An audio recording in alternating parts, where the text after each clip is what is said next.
લોકસભા ચૂંટણીને લઈ કોંગ્રેસ અને આપના ગઠબંધનનું આજે સંયુક્ત પ્રેસ કોન્ફરન્સમાં થઈ શકે છે એલાન। ભરૂચ અને ભાવનગર બેઠક આપના ફાળે જવાની ચર્ચાથી કોંગ્રેસમાં ભડકાના સંકેત।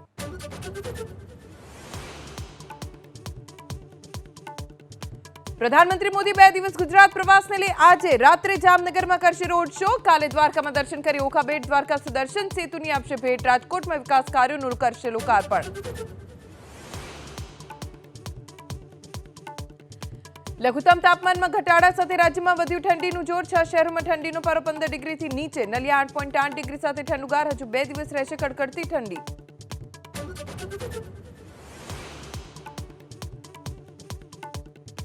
મૌલાના સલમાન અઝહરી અને ગીગા ભમરના વિવાદિત નિવેદનબાજીને લઈ પોલીસ એક્શનમાં। સંતો, મૌલવી, કલાકારો અને સમાજના નેતાઓના નિવેદનો પર સાયબર અને સીઆઈડી ક્રાઇમ રાખશે ખાસ નજર।